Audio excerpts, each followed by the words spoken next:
Live from our studio in Georgetown. Kaieteur Radio, 99.1 FM.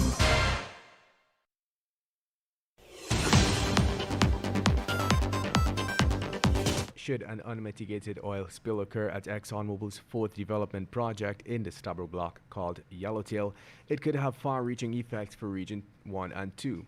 But the effects do not stop there. There can also be devastating implications for the marine life and ecosystems of nations such as Trinidad and Tobago and Venezuela. The foregoing risk was noted in ExxonMobil's environmental impact assessment, which was submitted to the EPA as part of the approval process for the project. According to the document, the project will be producing, processing, storing, and offloading oil as its core activity, and as such, the risk of an oil spill would be present. In other news, 4 Chinese constructing firms are vying for the contract to design and build the new Demerara Harbor Bridge, a project which falls under the Public Works Ministry. Bids were opened again for this project on Friday at NPTAB, and the Chinese-owned companies in question are China Gizuba Group Company Limited, China Roads and Bridge Corporation in joint venture with Puertas and Calzadas Infrastructuras, China State Construction Engineering Corporation Limited, and China Railway Construction Corporation International Limited, and China Railway Engineering Bureau Group Company Limited. In other news, a 36-year-old GDF sergeant, Kwesi Henderson, who was under the influence of alcohol, was taken into police custody following an accident which involved a 26-year-old motorcyclist, and the accident occurred along the Bellevue Public Road on the west bank of Demerara. Critical is Tony Bagwandin of Stanley Town. The accident reportedly occurred on Saturday, about 21 hours 25. At the time, Henderson, a sergeant who was stationed at Base Camp Ghana, was driving a motor car while a motorcycle was driven by Bagwandin. And that's the news of the moment. Remember to get the full details of these stories, pick up a copy of the Kaieteur News. And don't forget, you can catch us on the MyTuner app as well as the Radio Garden app. You can also keep up to date by liking our Facebook page at Kaieteur Radio and subscribing to our YouTube channel, Kaieteur Radio Livestream. Oh, also catch our stream at www.kaieteurnewsonline.com/radio.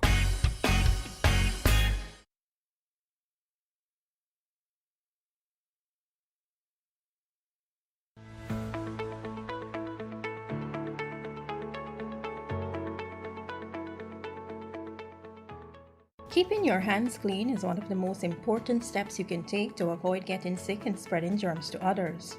So be wise and wash your hands regularly to keep those germs at bay. Get more tips for healthy living by tuning into Kaieteur Radio every Monday at 1:05 p.m. for Your Health Matters.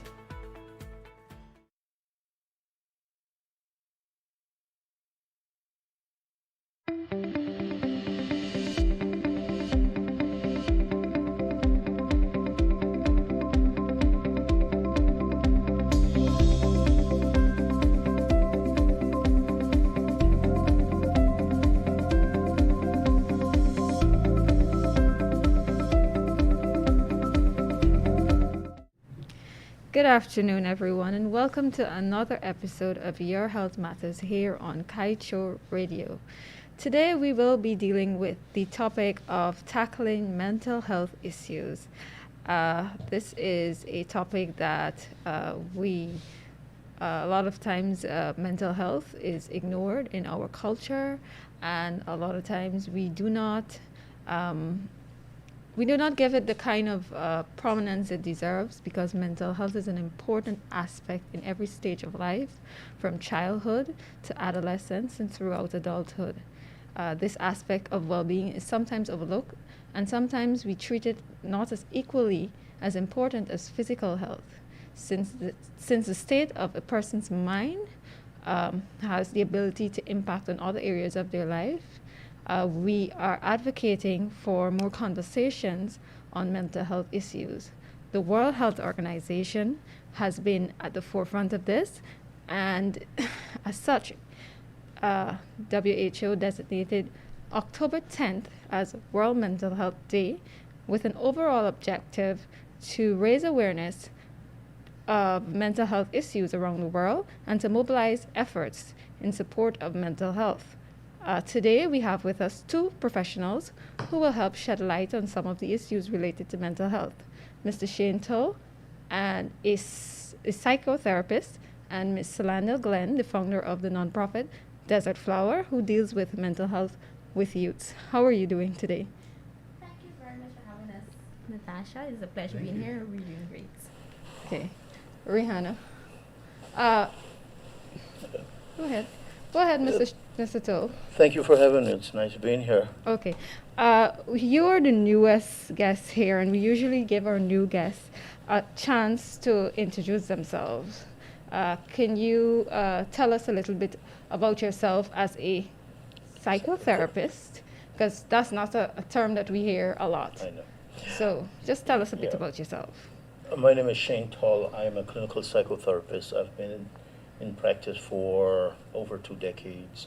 And I'm Guyanese. I was born in Meadowbrook Gardens. I have been back in Guyana since 2015, coming back every month. I was working on a project with the CDC and USAID at the PUSH program at Davis Memorial and Mercy Hospital, doing capacity building, mental health awareness, and training. So I've been coming to Guyana every month for the last 4 or 5 years. But that program subsequently ended. But I felt that the need for mental health is imperative, and whatever I can do to contribute, that's my service, and so I have a private practice here. Okay. Ms. Glenn, you are a youth advocate. You are working with the Ministry of Health, but today you're representing your organization, your nonprofit, Desert Flower. Tell us a little bit about Desert Flower. What does that mean? And it is a strange name, so could you give us like the backstory behind naming the organization Desert Flower? Okay, great. So, good afternoon, Guyana. And Desert Flower is the organization, a grassroots organization that was started as a result of my passion for creating change in the area of mental health, more particularly with children, adolescents, and young adults. And the organization was started after I returned to Guyana after completing my studies in the United Kingdom. I would have been the awardee of the Chevening Scholarship in 2018, and I left the shores of Guyana to study my master's degree in child and adolescent mental health. And when I was there, I decided that when I get back home, I really need to follow my passion. I really need to follow my dream, because that is one of the things I spoke about in my Chevening Scholarship application. I want to come back and I want to contribute to the Guyana. I want to change the narratives as it relates to mental health. So in my room, in my quiet moments, I sat down and I decided that, you know what, when I get back to Guyana in 2019, I returned in October 2019, I will start this organization. But I started it last year, August of last year. I would have made our Facebook page live on social media and our Instagram page. The name of the organization is quite unique. Yes, indeed it is.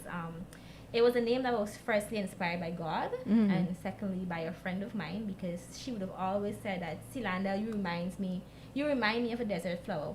No matter what challenges you're going through, you're still radiant and you're still beautiful and you're still shining. And for persons who know, a desert is a very harsh place, and for a flower to survive in the desert, it has to be unique. So I kind of linked that name to mental health, or made a comparison for persons that are experiencing mental health illnesses. They're still radiant, they're still glowing, but they're still surviving during the harshest of conditions. So I said, you know what best name than to name my organization Desert Flower Guyana. And I'm currently rebranding the logo. It is rebranded. I always wanted to have these bright and radiant colors, so our organization logo is a bright and radiant flower with the name Desert Flower. I was also inspired by a family member of mine who was closely experiencing mental illnesses, and I would have studied social work, and I could not have believed that I did not recognize the signs and symptoms even though I'm in this field. So as a result of his experience, I said, you know what, I don't want other families to go through the same thing when it comes to their children and adolescents, so I really need to give back to society. Okay, thank you so much for that. That's commendable. Yes, that introduction of your organization. So let's get into the discussion. Mental health covers a number of illnesses, disorders, and conditions. Suicide and depression are commonly known in these parts of the world. But what are some of the others? And this is for Mr. Toll. Some of the other conditions that people deal with, and how do we address them? I mean, there are other conditions like anxiety, adjustment disorders. What else?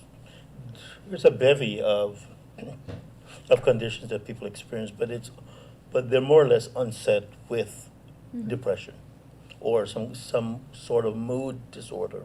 Yes. So it could start out as a mild depression, but escalate into other things after being assessed properly.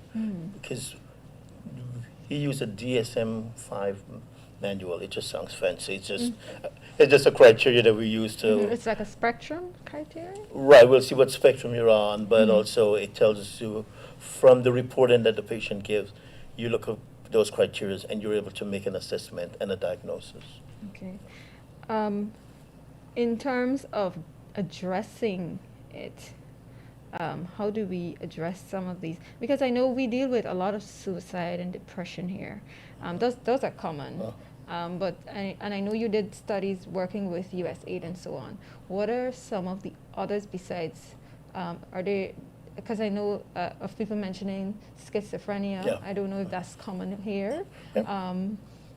What are some of the others? I can't come up with any. There's schizophrenia, there's bipolar disorder, but all those disorders comes with additional features. It could be with anxiety, with depression, all kind of stuff, all manner of things it comes with.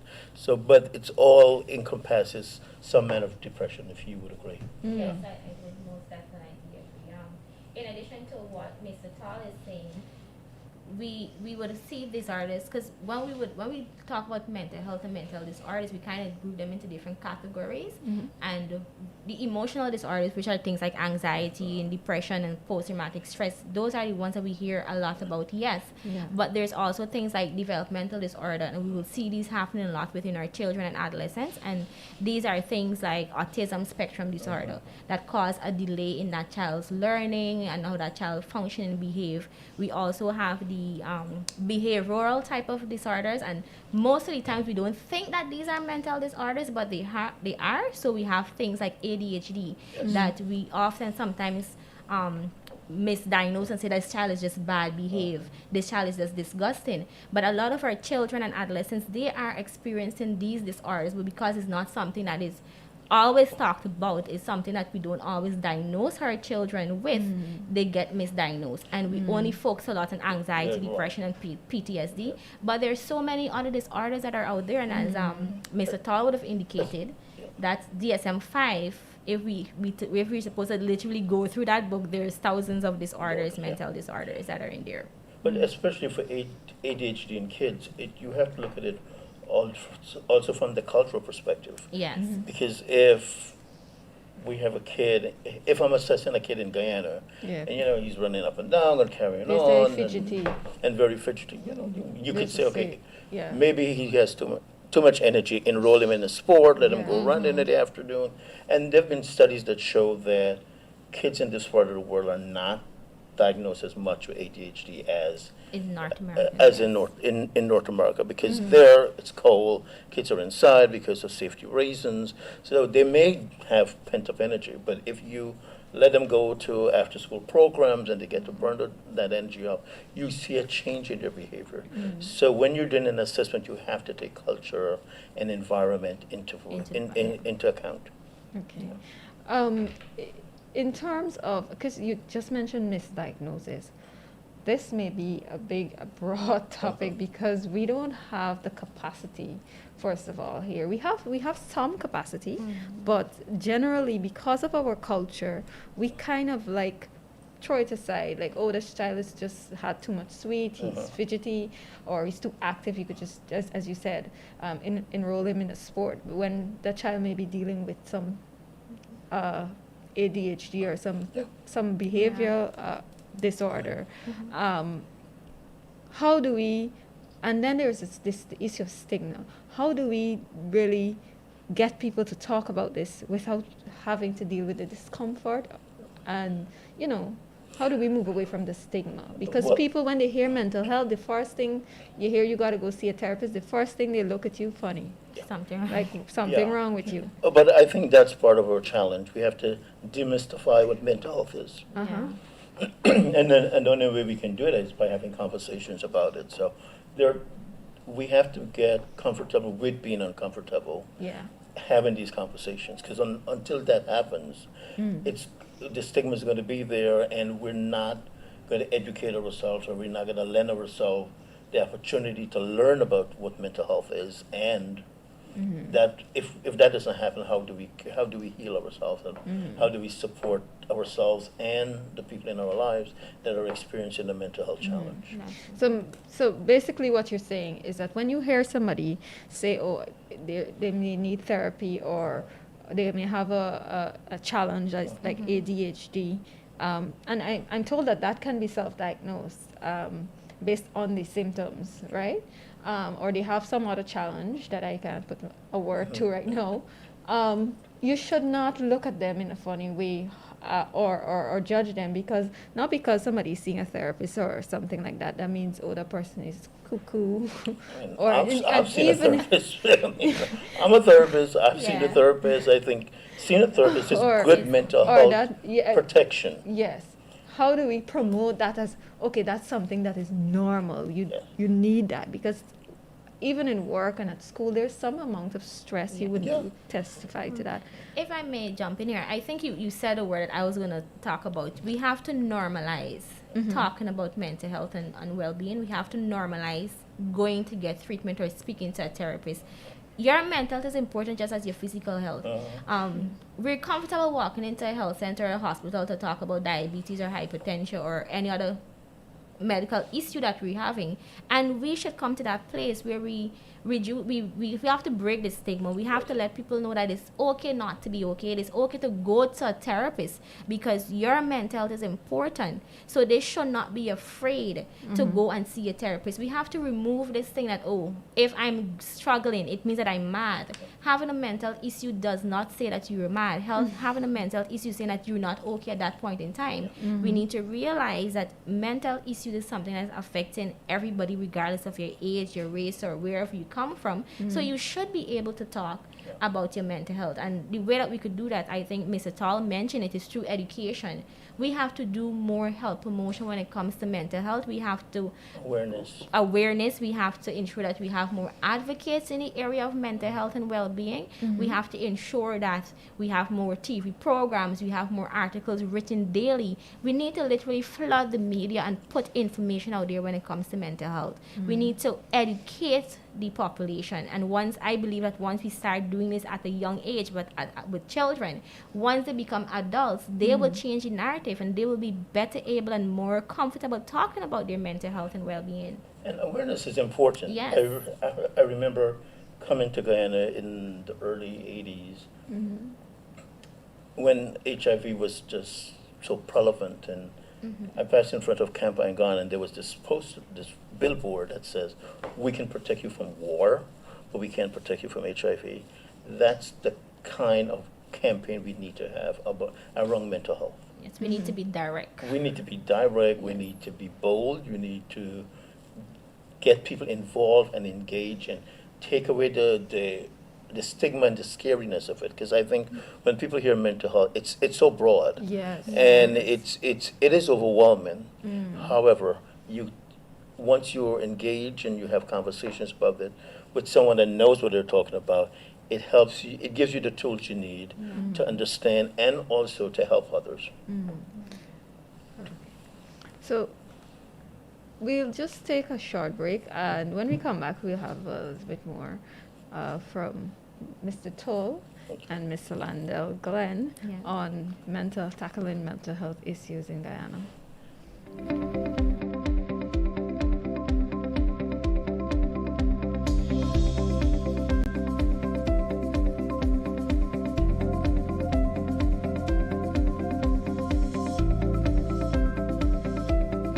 Getting vaccinated is important in protecting yourself and those around you.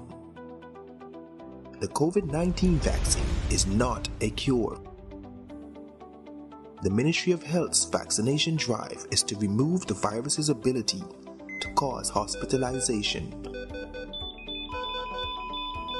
It helps to look at your exposure to COVID-19 like this. Best case scenario, you don't get infected, and the worst case scenario is death. Get vaccinated today. This is a message from Guyana's Ministry of Health in collaboration with PAHO WHO.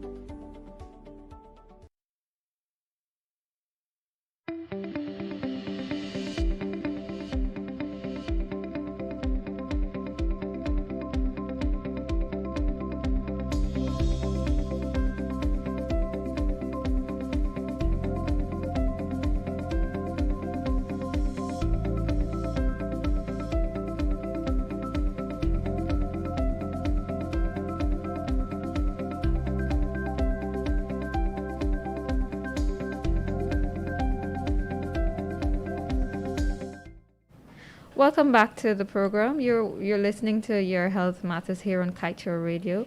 We're streaming on Facebook if you want to join us and shoot your questions.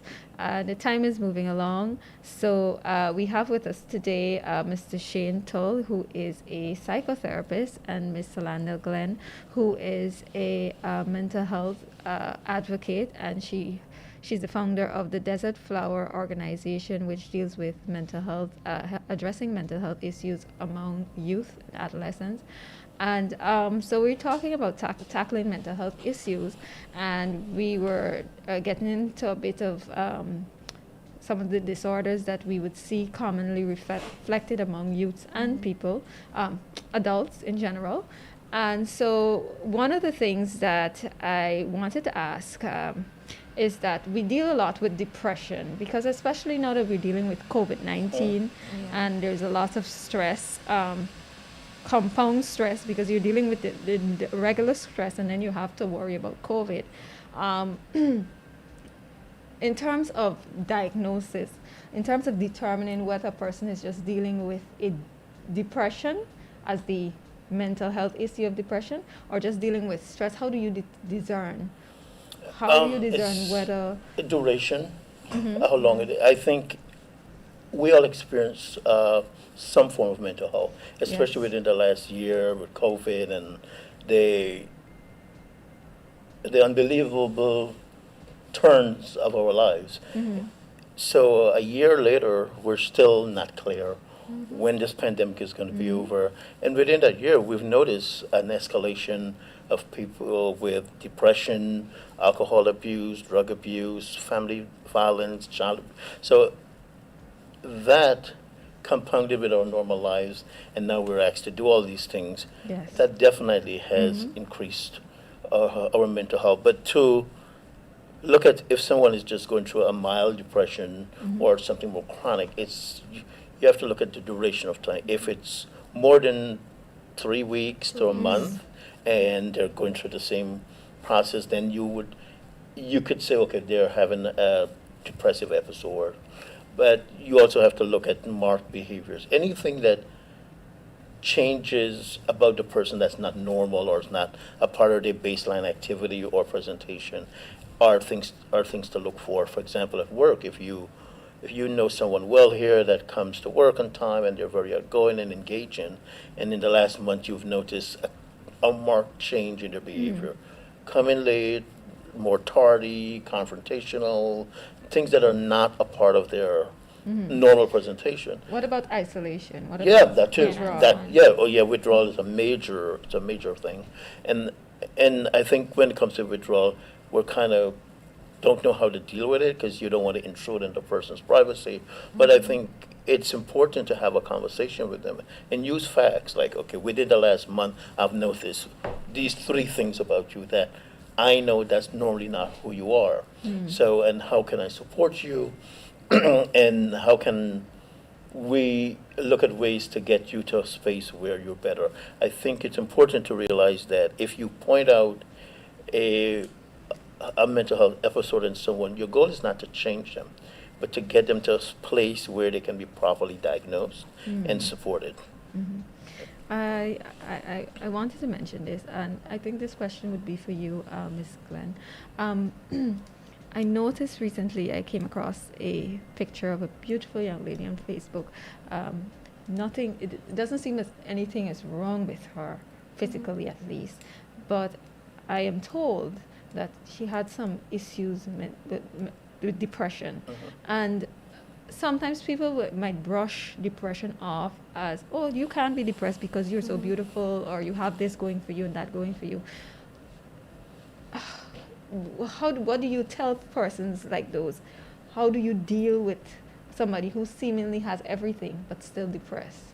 And what do you tell persons to encourage them not to push that person aside and say, okay, well, you have no reason to be depressed because you were well cared for, or it appears to be. Appears to be. What I was going to say is that persons that are going through depression, yes, to the physical eye, that person might look all good and well, because depression or a mental issue, it don't have a face. You can't look at somebody and just tell it, this person have a mental issue. That person could be a good masker, where you're just putting up a facade that, everything is okay with me, my life is well, but deep inside, behind closed doors, you're suffering. So I want people to know that despite of how somebody look, they can be going through a mental issue, and you need to talk to that person. And Mr. Tall would have highlighted that. Have a discussion with that person. You have to be able to recognize their behavior and let that person know that it is okay to talk to somebody. Yes, it might look that you're all well and good on the outside, but I know that you might be hurting, so let's have a conversation. Just sit and talk and listen to that person. And we can't force somebody to get help if they're not ready to get the help, but at least you could equip them with the tools and the skills that are necessary. Bring them to that place where they recognize that, okay, I need to speak with somebody. Because I would have seen over the years, especially with young people and adolescents, and even with my close relative, yes, this person was living with anxiety, but they never accepted that I have anxiety. Acceptance is important. Yes. And if you don't accept that this is what is happening to me, you could walk through life normal with a big smile going through, but inside you're hurting and you're causing more harm to yourself than good. So as an individual that wants to support that person, I will say, get that person to the stage of acceptance. If they don't want to speak to a therapist right away, you could go get the resources, get the materials, and have conversations with them to bring them to that place where they first accept and is willing to go and get that help. But just remember, you can't look and see that this person is having depression. There are some cases where persons can mask their and it's important to point that out too, that when a person is experiencing a mental health crisis, they want you to see not how sick they are, but how well they are.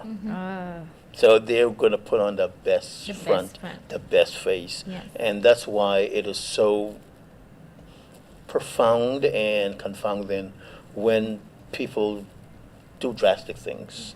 Because you look at them and they look perfect, they look normal, they present well, and then they fall into a major mental health crisis. You're like, how I did not see that. How did this happen? But the goal of the person is to show you how well they are, not how sick they are.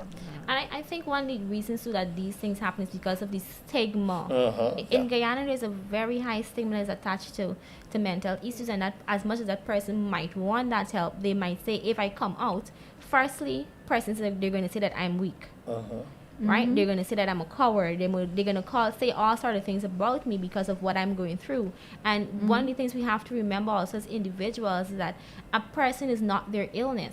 Yes. Right? A person could be living with depression, anxiety, and they're still strong. They could still do certain things. So we can't just put them in that box that, oh, you're weak. We have to remove some of the labels that is attached to mental health issues. And also to empower the person as a strength, that the fact that they're able to recognize and accept that they have a disorder and they're willing to deal with it, that's a strength.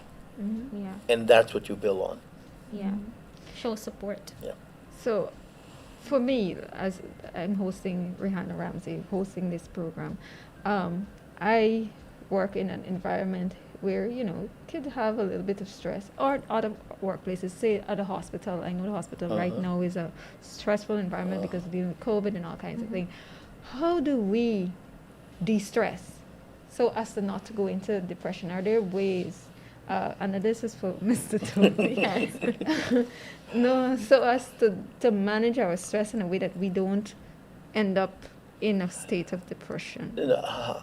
I'm a huge proponent of self-care. I was going to say the You same have thing. to take care of yourself. Do little things like going for a walk, Yeah. exercise, and just take 5 minutes out of your day to be with yourself. And those little things, they add up. If you keep going all the time, you will drain yourself. And you have to realize, with humanity, the more you give, the more people take. So at some point, you have to be selfish. Like I always say, my tagline: "Be gentle to yourself." I really mean that. That you need to be selfish too. Because if you continue to give, you will become drained and You can give. and you lose everything. So you have to love yourself enough to care for yourself. And it's really about setting healthy boundaries around family, around friends, around co-workers. You cannot always be the go-to person.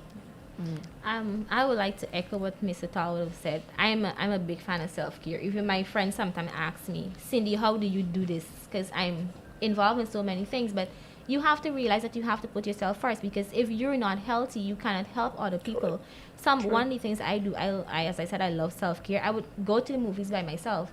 So last year when COVID hit and all the theaters were shut down, that was a hard time for me because I could not have gotten to go to the movies. I take myself to lunch. I take myself to fancy dinners. I take myself to the expensive spa. I take myself on vacations once you could afford it, right? So you have to do things for yourself. Put yourself first. And I like that Mr. Tull said that you can't overwork yourself. I have the principle that it's okay to say no. Yes. Right? Once you recognize that you're not able to do something to the best of your ability, you could simply say, you know what, man, I can't afford to do this today. I also need to take care of my mental health. I want to help you, but at this time, it is not the right time for me. So we have to set healthy boundaries. And also, no is a complete sentence. Yeah. You don't have to explain after. No You period. just, no. It's No okay. period. But I wanted to touch on what you were talking about, the workplace environment. You know, I think that during COVID, we've been asked to come to work and serve the public and do all these things. But I also think from an administrative level, employers should find ways to compensate their workers. And the economy is bad. You may not be able to pay someone, but pay your staff. But you could invite someone in to have a mental health day to talk to your staff. Yeah. But how are you coping? What have you been doing? What are some of your success stories? Because I believe if you are invested in your staff and you let them know, I can't pay you more. However, I care about your well-being. We've been asking you to go above and beyond the call of duty. This is our way of saying thank you. Thank you. That goes a long way. That is true. So in terms of mental health, because we're talking for those just joining us, we're talking about mental health and tackling mental health issues.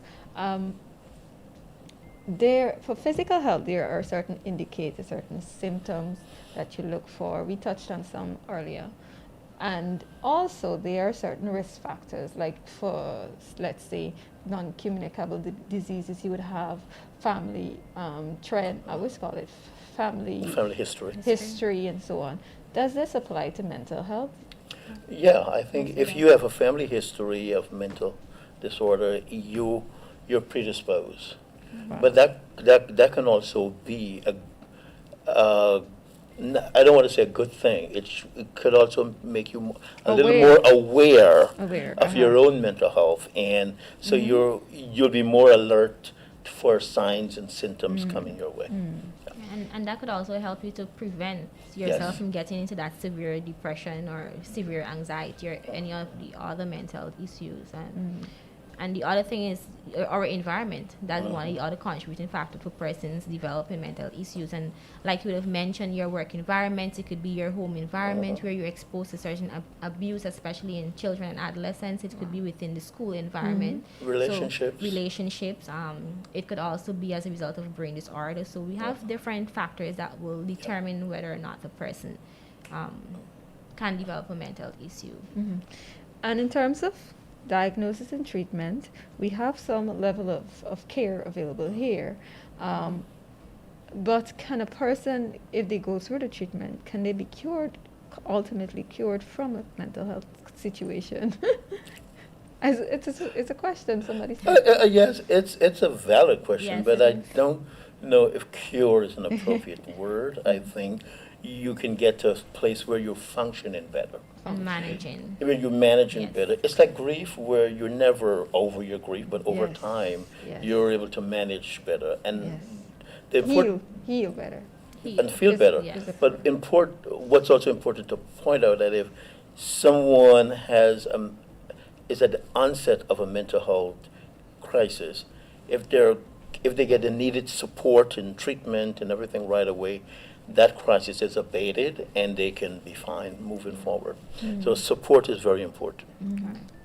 And like Mr. Salwood said, I think I agree. I don't think there's a cure. I know that I don't like the aspect of going towards medication as treatment. I prefer therapy, where it's talk therapy, creative therapy. But what you will notice is even that if that person is placed on medication, once they're off of that medication, They become They dependent. become because they become dependent. You will see the same signs and symptoms there, or they might even become more aggressive in some case, or that mental condition that they're having will worsen because they're no longer on that medication. So it's not that they have a cure, but as therapists, as psychotherapists, we prepare you to actually manage and cope and live a normal life with your mental illness. And medication management is important because everyone responds differently to Differently, yes, medication. yes, And the challenge with psychotropic drugs, that's the medication we give people that are having a mental health issue. It's not like an antibiotic that you take today and tomorrow you feel better. You have to be It takes constant, about yes. 21 days to a month to get into your brain and make those changes. So patients are always like, okay, well, I've been taking this for 2 weeks and I'm still Nothing feeling the happened. same way. And that may happen, and after 21 days, it's still not working, so we may have to go back and come up with another drug. So that also impacts that person's mental health and anxiety. Like, okay, the first one didn't work, why am I going to take the second one? But it's just trial. For some people, it's trial and error. But that's where the therapy comes in, where you walk the patient through the process and you support them. Yeah. So, moving along, you recently released a book. This is your first book. Yes. Could you tell us about? It's called The Mental Health Pandemic. Interesting name. Yes. Could you tell us about that whole project and what's your inspiration behind it and all of that?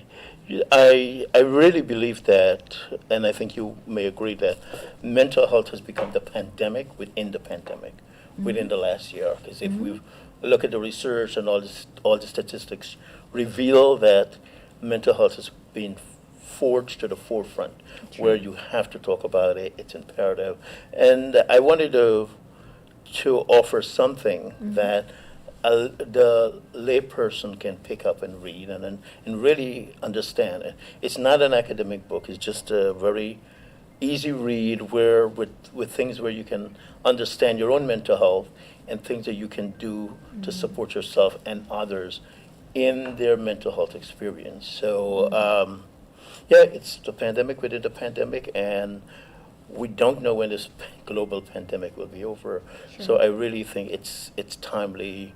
It's a timely book, and the book kind of wrote itself because I was in New York at the beginning of the pandemic, and later on I came to Guyana, and I was here for 3 months, and just seeing my patients here and there, because I was seeing my patients virtually, and really getting a sense of what they were experiencing and the kind of trauma that they were experiencing. And kids were experiencing a lot of trauma. Yeah. Single mothers were experiencing trauma in terms of working from home and managing your kids, and they're jumping all over the floor and the wall. That's a lot. That's on a normal day, that'll send us crazy. So think about where you have to be locked in. Also, think about people that are in domestic violence situation where they're able to go to work or go to school and escape that for a few hours. Yes. All of a sudden, they're locked in with the perpetrator. Yes. That definitely impacts your mental health. So those were the things I was seeing. So I just wanted to come up with something that anyone can read and feel that, okay, I have an additional tool in my toolbox to deal with my own mental health, but also how do I support people in my family and my community in their mental health journey. Mm-hmm. And you mentioned children, and Ms. Glenn, this is your area. Could you speak about the impact of COVID-19 on the younger people? How they've been, I mean, you would have some experience with some of their complaints, some of their worries and so on. So can you talk about how it has affected the youths? So with the onset of COVID-19 in this pandemic, it's affecting youth the same way it's affecting the adults.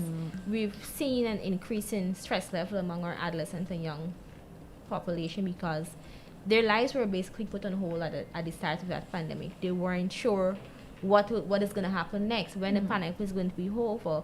It's affected their academic journey. A lot of our children, they were saying that, I'm not too sure when I'll write common entrance. I'm not too sure when I'll get to write CXC. I'm not too sure if I'll graduate from the university. Now I wanted to do a master's. I have to delay that start of my master's because we're not being able to go to the UK. We're not able to go to America. We're not able to travel to do certain things.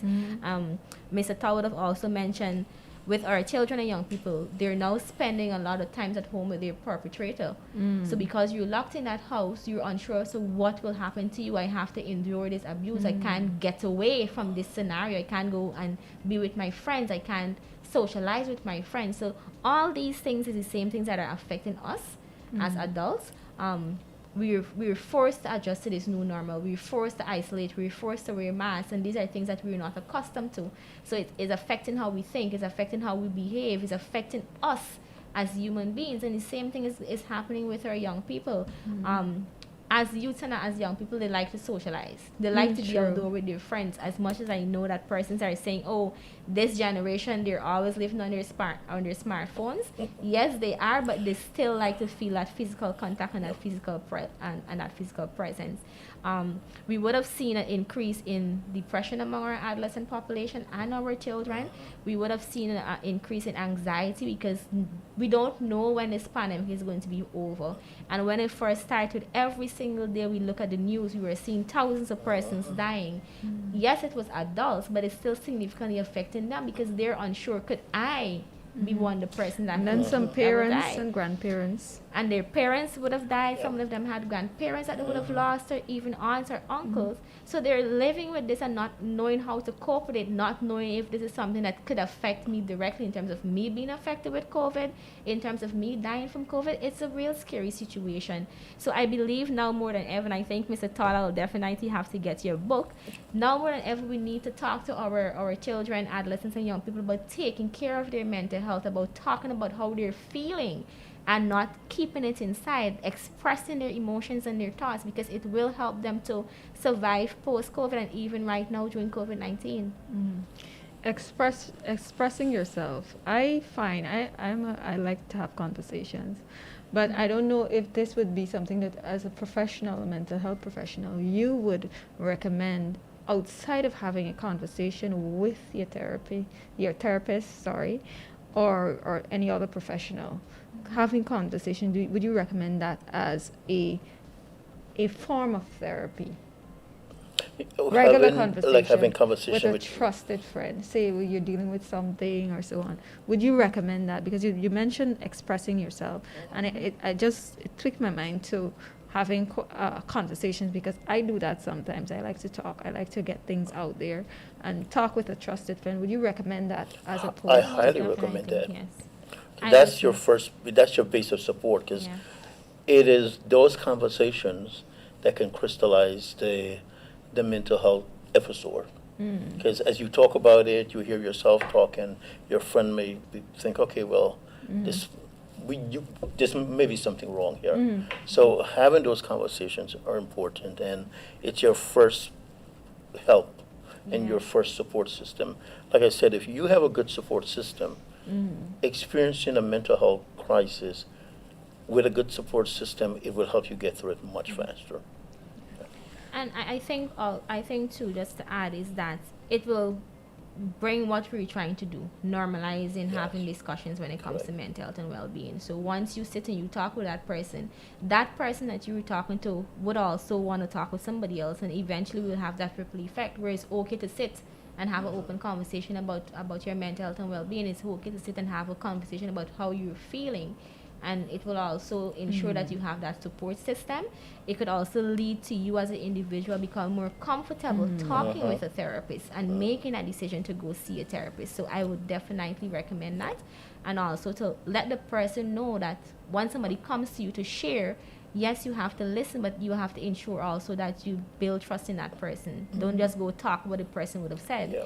Or write it on Facebook. I know with young people, we tend to share every single thing on Facebook. So if one of your friends, cousins, anybody come to you and talk to you about something, you don't go share it on Facebook. And you more so if you and that person fall out, you don't go share Yeah. because that could cause other things. Definitely. Right? And we're seeing a lot of that happening today. Yes. And because of that, social media, battling these social media arguments, if I want to say cuss out, that is happening, that is affecting our young people. It is causing them to do things that is not normal, right? So we need to get a handle on that. Social media plays a important role now. It's even taking up space of the traditional media. We touched on it. How do we use it as a tool to like better promote mental health and deal with it, rather than just putting people's business out there, actually helping them? I mean, you could engage people live, like doing live presentations Yes. about mental health. Like we can sit down and have a conversation about mental health, Yeah, we're about doing- that's mental what health we're in doing. youth, Yes. and so it's really we can use social media Yeah. to our advantage. I would say use it for the positive Yeah. rather than the negative. And as a young person, you could become an advocate for any area that you want. Yes. You could become an advocate for mental health just by sharing positive affirmations on your Facebook page. Correct. There's a lot of social media platforms that talks about mental health, so you could literally follow those pages and take a picture, post it on your page on the morning, on the evening. You could even, I know like young people are into TikTok, do a TikTok video yeah. Telling somebody it's okay to talk about your mental health, just use it for the positive. Let us use social media to create awareness. This is one of the biggest platforms. It's not only in Ghana, it is worldwide. And it's So free. and it's free. And it's free. Yeah, so you can even connect with persons from other countries and get them to bring certain things to Ghana. Let us use social media, people, for the positive to change the narrative when it comes to mental health, and let us ensure that we blast messages about mental health, about speaking about your mental health, and that's the best platform to use. We have some capacity here. In terms, we have our mental health unit under the Ministry of Health. We have a handful basically of psychotherapists and clinical persons who deal with psychology, helping persons deal with mental health issues. However, I'm sure there's room for improvement. And from your perspective, can you say whether you would suggest having a sustained international partnership with certain developed units or agencies as it relates to mental health? But also I think that as a society, we have to be committed to taking care of ourselves. And I think if you get government, other NGOs, businesses, all partnering together collectively to deal with mental health. Mental health is a national, right now, an international issue. It's not a partisan issue. So this is one thing the whole country can galvanize around, and as we support the idea of mental health awareness and partnering with each other to bring more health resources, capacity building to the area of mental health and mental well-being. Most definitely. Okay. All right, we'll just take a quick break, and then when we come back, we'll wrap up. Thank you so much, those who are listening. Stay tuned.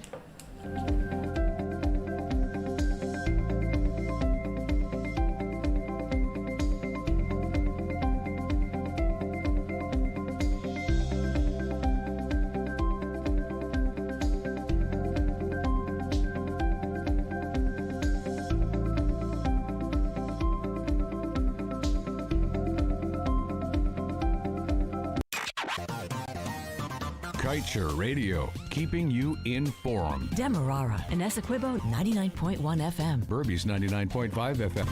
Kaieteur Radio.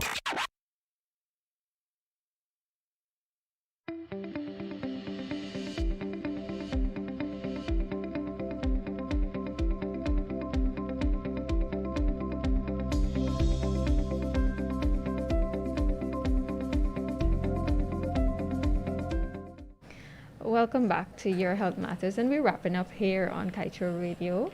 I'm your host, Rihanna Ramsey, and we have with us Miss Solanda Glenn of Desert Flower, Guyana, a mental health foundation that deals with youth, and Mr. Shin Mark Tull, who is a psychotherapist.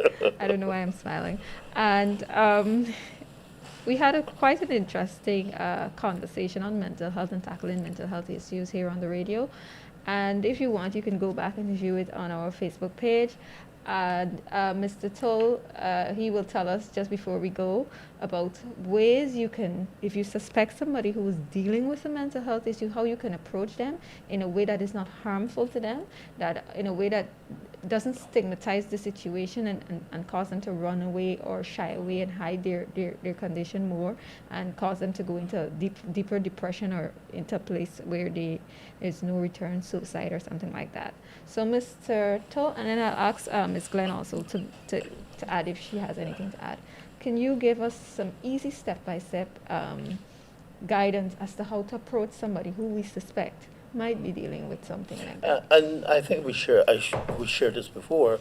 It's really connecting with that person, pointing out to them what your concerns are in a factual manner, but also with the capacity to support them. You want to communicate to them, I'm coming to you because I care, and I want to help. I want to join you in this experience, and how can I support you? If you're able to do that, I think the person will be receptive, and you can start the process of healing for that person. But also, if you care about someone, you want to help them. Yes. So I think that's the humanity in you should always be willing, ready, and able to reach out, even if it's someone you don't know very well, but you feel that, there's something off with this person, or maybe just spiritually just reach out and say hi. Like in the beginning of the pandemic, I was telling people, when people say, "Oh, how you doing?" and we have this very quick response, "I'm good, I'm okay." Stop, take a deep breath. I'm like, how are you really doing? Yes, that's Because the question. I'm having a rough time. So if I'm having a rough time, I'm suspecting you might be having a rough time too. How can we support each other during this process? What I would like to add is we must approach the issue with a non-judgmental attitude.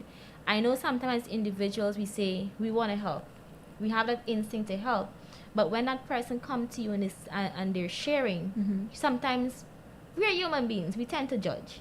So we have to approach mental issue or that person with a non-judgmental attitude, listen to that person and ensure that you're genuinely helping that person. Because if you judge, if that person even see that hint that you're judging them, they will not want to get help, and that could further delay their process of healing, their process of becoming well, and we don't want that.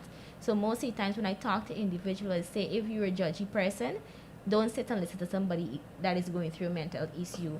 And I would just like to bring back something that we said earlier. We have to get that person to the place of accepting that they're actually experiencing a mental issue or crisis, as Mr. Tull is calling it. You have to get that person to accept, right? So do not judge, support, and just be willing and ready to help that person through their journey, because it's not an easy journey. I would have seen how mental issues or challenges the person they're going through change their lives, right? And we want to contribute not to a negative change. We want to help them with that positive change and getting back to the place where they used to be and getting back to the individual who they once were. Okay, so we talked about helping you as a person help somebody else, but for a person of themselves, for those listening or viewing on Facebook, how would you advise them to take better care of themselves? And also, because we're a couple of minutes into wrapping up, you can just give us a little bit of who they can reach out to, how they can get in contact with Desert Flower as a nonprofit, and how they can get in contact with yourself, Mr. Toe. So quickly, I would just like persons to know that you have to recognize when you're not okay. It is okay to talk with somebody, and it's okay to practice self-care, whether it's just taking yourself to a movie, taking yourself somewhere fancy. It's okay to do that. For persons that would need to connect somebody that is experiencing a mental issue, or even for yourself, there is the Mental Health Unit, Ministry of Health. They're located in Kwamina Street. You could reach out to them and you could get any information that you like. You could reach out to Desert Flower Guyana on our Facebook and Instagram page. You simply just type in Desert Flower Guyana and we will pop up there. You could send us a message on Facebook. You could send us a WhatsApp. Our numbers are listed on our Facebook page, and we will connect with you. We're here to help. We're here to create awareness. If you would like us to do a session in your school, in your community, your churches, or your group, we are here to do that, because right now we're not doing counseling with persons, but we're doing awareness, and we're raising that awareness when it comes to mental health. We will be starting our online counseling very soon, so please follow us on our Facebook page. And there's also other organizations like the Art of Wellbeing. They're also on Facebook page. There is a Naira counseling service that is on Facebook. There is the Wellness Center Guyana. I really believe that as a country, as individuals, we can't change the narrative of mental health alone, so we have to work together. So just reach out to any organization that you're comfortable with. Yeah, I'll say reach out to anyone. Yes. Make a connection with somebody that you feel has your best interest at heart and that can help you. Or you can reach out to Clinical Psychotherapy. We're on Facebook. We are also on Instagram. I have a WhatsApp number. It's 592-697-5528. I don't disclose my office location, but if you reach out and make an appointment, I'll tell you exactly where I'm located, and that's for confidentiality purposes.